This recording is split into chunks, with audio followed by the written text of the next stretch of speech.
नमस्कार, आप देख रहे हैं प्रथम स्वर, मैं राकेश रमन आपका स्वागत करता हूँ। आज भी बात करेंगे दिल्ली की, क्योंकि दिल्ली में जो चुनाव परिणाम आए हैं, वो एक अपने आप में ऐतिहासिक निर्णय है और इस निर्णय पर 27 सालों का सूखा भाजपा के लिए खत्म हुआ है।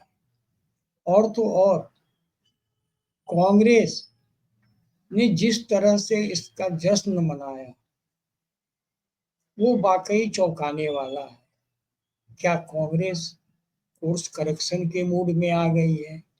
क्योंकि जब भी वो कहीं पर तीसरे नंबर की पार्टी बनती है, वो सत्ता में वापसी नहीं कर पाती। उदाहरण उत्तर प्रदेश, बिहार वगैरह बहुत लंबे इतिहास है इनके। तो क्या कांग्रेस में इतना विल पावर है कि वो अपने आप को उस रास्ते पे ले चलेंगे?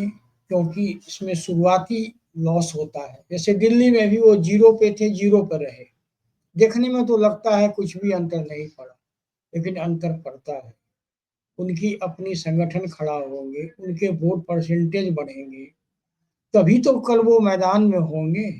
अन्यथा एक दुश्मन को साधने के लिए किसी को उसी के लेवल का एक और दुश्मन बना लेना, ये समझदारी तो नहीं। मगर मैम, आज कांग्रेस की बात नहीं, आज बात होगी हारने वाली आम आदमी पार्टी की, जिसके क्या कहा जाए, सब कुछ सर्वे सर्वा, जो अपने आप को कट्टर ईमानदारी का सर्टिफिकेट देते हैं। सबसे पहली बात, जो कट्टर होगा, कट्टर is a totally negative word, और ईमानदारी जो एक शब्द है, इसके पूरे सकारात्मक होते हैं। तो अब ये घाल मेल करने के लिए आईआईटी से कुछ नॉलेज लेकर यूपीएससी क्रैक करना होगा, तब शायद हम समझ पाए। ये हम छोड़ देते हैं उन्हीं कट्टर पे। लेकिन जिस आम आदमी पार्टी के पास 54% का वोट शेयर हो, उसे पराजय क्यों देखना पड़ा? ये एक अहम सवाल है, और इस सवाल का जवाब क्या दिया जाए, तो कुछ उनके ही बिहेवियर को देखा जाए। तो वो शराब घोटाले में लगभग 5.5 महीना जेल में रहे, और उनको जो शर्त मिली, ऐसी शर्तों पे जमानत मिली कि वो किसी काम के नहीं रहे। अब तक भारत के इतिहास में कोई ऐसा मुख्यमंत्री हुआ नहीं था जो मुख्यमंत्री रहते हुए जेल के अंदर रहा हो। तो वो रिकॉर्ड इन्होंने बनाया, शायद पढ़े लिखे होने के कारण। और लोग सब जो पहले मुख्यमंत्री जेल जाने के पहले त्याग पत्र दिया करते थे, वो शायद बेवकूफ हुआ करते थे। लेकिन ये तो चूंकि भाई आईआईटी खड़गपुर के प्रोडक्ट हैं, आईआरएस हैं, तो शायद इन्होंने एक नई परिपाटी शुरू की। चलिए, ये उनका मसला है, उनकी अपनी आउटलुक है, उन्होंने नहीं दिया। मगर बाहर आने के बाद अपने सब्स्टिट्यूट के तौर पर किसी को मुख्यमंत्री बनाएं और उसको बताएं कि ये टेम्परोरी है, इसे घमंड नहीं कहेंगे तो और क्या कहेंगे। मेरे भी कुछ सरोकार रहे हैं इस दिल्ली सरकार के ब्यूरोक्रेटों से। एक आध ओएसडी तो ऐसा बताते थे कि हम लोग अपनी इज्जत बचाते हैं। हम लोगों ने सबने देखा है ना कि गाली गलौज पार्टी ये लिखते हैं, लेकिन शायद इस इनसे अरविंद केजरीवाल से बड़ा गालीबाज कोई नहीं है, और गंदी गालियां देते हैं ये।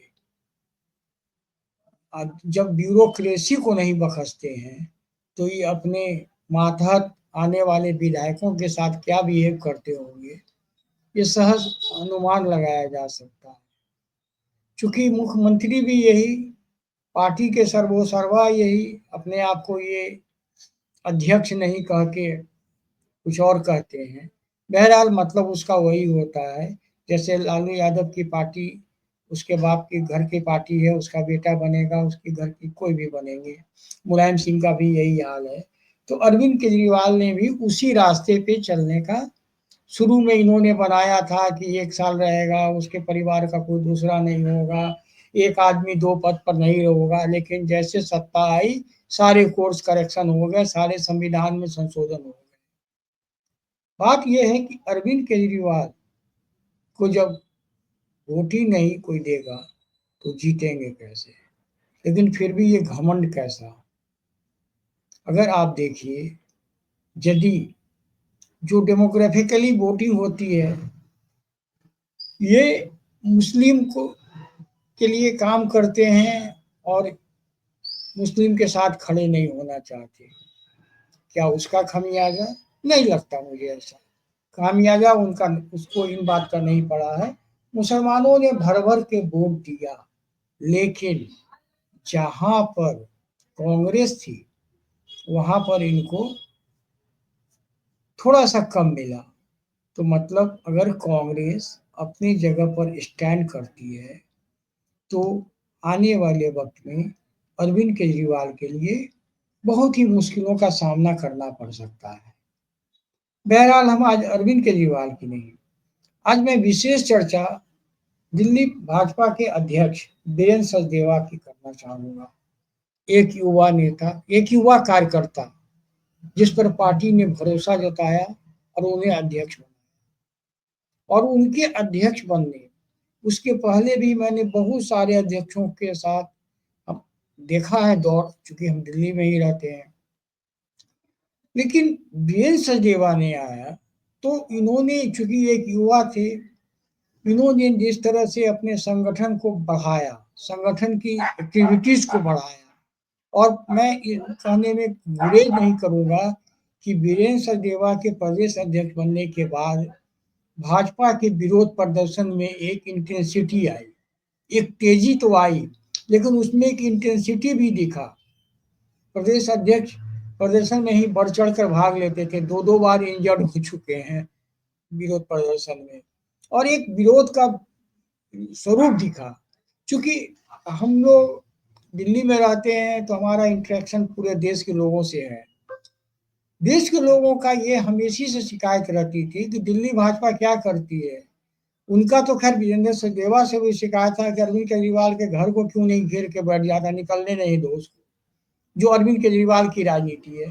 लोग वह राजनीति में बहुत सारी चीजें होती है, लेकिन बीरेंद्र सचदेवा ने एक साधारण कार्यकर्ता के रूप में काम करते करते, जब उन्हें पार्टी ने एक पहले कार्यकारी अध्यक्ष बनाया, फिर अध्यक्ष बनाया, फिर वो, और उनके नेतृत्व में आज भाजपा ने जीत हासिल की है। निसंदेह इसका क्रेडिट उनको भी जाएगा। किसी भी हार या जीत के एक कारण नहीं होते हैं, बहुत सारे कारण होते हैं। मैं अगर आपको बताऊं कि दिल्ली की 70 सीटें हैं, इन 70 सीटों में 12 रिजर्व सीट हैं, जहां कभी भाजपा अपना खाता खोलने का नहीं सोचती थी। 8 ऐसे विधानसभा क्षेत्र हैं जो कि मुस्लिम डोमिनेटिंग, और चाहे आप मुस्लिम फैक्टर वहां पर जीत हार तय करता है। तो 20 सीट 70 में तो ये हो गए, अब बचे 50। अब रणनीति तो बनती ही होगी। अब देखिए 22 सीट उन लोगों ने जीता है, आम आदमी पार्टी ने, कांग्रेस का खाता नहीं खुला। तो जो ये 50 सीट का जो, तो हम लोग को भी पता है कि भाजपा भी अपना गिनती 20 के बाद ही करती थी। मतलब भाजपा की कुल तैयारियां 50 सीटों पर होती थी, और भाजपा ने इस चुनाव में पाया है 48 सीट। हालांकि रिजर्व 12 में से 4 भाजपा ने भी इस बार जीत लिए हैं। अब इनकी सरकार बनेगी। प्रदेश अध्यक्ष के रूप में निश्चित रूप से बीरेंद्र सचदेवा ने अच्छा काम किया है। मुख्यमंत्री कौन बनेगा, ये इसका आकलन करने की गलती मैं नहीं करता, खास के मोदी और अमित शाह के दौर में। जबकि वरिष्ठ नेताओं ने बताया है कि जो भी मुख्यमंत्री होगा, जो एमएलए चुन के आए हैं उनके बीच में से होगा। लेकिन ये भी मैं नहीं देख कर सकता, मध्य प्रदेश, राजस्थान और तमाम उदाहरण हमारे पास हैं। लेकिन बीरेंद्र सचदेवा एक साधारण कार्यकर्ता से पार्टी उन पे भरोसा करके उनको अध्यक्ष बनाती है और अध्यक्ष बनने के बाद उनके नेतृत्व में चुनाव जीता जाता है, तो वाकई एक कमाल का निर्णय है। प्रधानमंत्री मोदी और अमित शाह की जोड़ी हमेशा नेक्स्ट जनरेशन को तैयार करने में लगती है। क्या क्या आपको नहीं लगता कि वीरेंद्र सचदेवा देश के एक बड़े नेता के रूप में उभरने को तैयार हैं, या यूं कहें लॉन्च होने को तैयार हैं? अब देखना है कि पार्टी क्या निर्णय लेती है। वीरेंद्र सचदेवा को तो इसके लिए क्रेडिट दिया ही जाएगा कि जिस हिसाब से, जिस इंटेंसिफाई जो विरोध प्रदर्शन था उसको जिस तरह से मल्टीपल लेवल पर इंटेंसिफाई किया था इन्होंने, शायद उसका भी परिणाम है ये जो भाजपा की जीत है। और जीत मामूली जीत नहीं है, प्रचंड जीत इसको कहा जाए। जिस पार्टी को मुस्लिम छूत की तरह बिहेव करता हो, कभी कंसीडर में ही नहीं लेता हो, और मैं इस मुगालते में नहीं हूं कि मुसलमानों के वोट भाजपा को मिले होंगे। वैसे पढ़े लिखे जो होते हैं, समझदार, वो हर वर्ग में होते हैं, वो कुछ गिनती के होते हैं, उनकी गणना परसेंटेजों में नहीं होती है। बहरहाल आज वीरेंद्र सचदेवा के बारे में मैं जानकर आज चर्चा करना जरूरी मैं महसूस कर रहा था। एक सबसे बड़ी बात, एक साधारण कार्यकर्ता एक अध्यक्ष के रूप में जिस तरह से तमाम लोगों को लेकर चला, लड़ा और अंतोगत्वा जीत मिली, वाकई में वीरेंद्र सचदेवा काबिले तारीफ हैं। उनकी प्रशंसा की ही जानी चाहिए। लेकिन जो मेरा शीर्षक था, केजरीवाल का घमंड ले डूबा। जी, केजरीवाल चूंकि किसी की नहीं सुनते, इस पार्टी में खाता न वही, केजरीवाल जो कहे वही सही, यही चलता है। एक सेकंड लेवल का भी जो लीडर कहा जाए जो उनको समझा सके, उनके पार्टी में नहीं है। उन्होंने सबको लात मार के बेइज्जत करके बाहर कर दिया। आज उनके पार्टी में वही लोग हैं जो उनके बात का जवाब छोड़ दीजिए, उनके सामने कुछ कह ही नहीं सके, just they have to follow his order. तो महामहिम बन गए हैं केजरीवाल जी, दिल्ली के मालिक हैं, वो अपने आप को कितनी बार चिल्ला के कह चुके थे। और उनके घमंड, मैं उस वीडियो को चलाना भी अब नहीं चाहता, क्योंकि एक एक लोगों ने इतनी बार देख लिया है। इस वीडियो में वो कह रहे हैं, प्रधानमंत्री जी, केजरीवाल को हराने के लिए आपको दोबारा जन्म लेना होगा। This is the height of arrogance. इससे ज्यादा और क्या हो सकता है?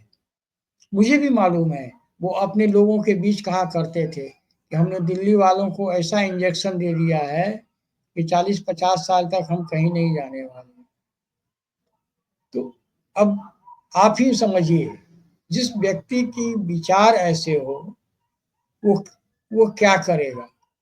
और दिल्ली की हालात जो उन्होंने किया है, दिल्ली तो शायद उनको कभी माफ नहीं करेगा। हम माफ कर भी दें, लेकिन दिल्ली को जिस तरह से उन्हें रुलाया है, वो शायद दिल्ली अपने इस जख्म को कभी नहीं भूलेगी। आज के लिए बस इतना ही। यदि आपको हमारा वीडियो अच्छा लगा हो तो इसको लाइक कीजिए, शेयर कीजिए और सब्सक्राइब तो निश्चित रूप से कीजिए।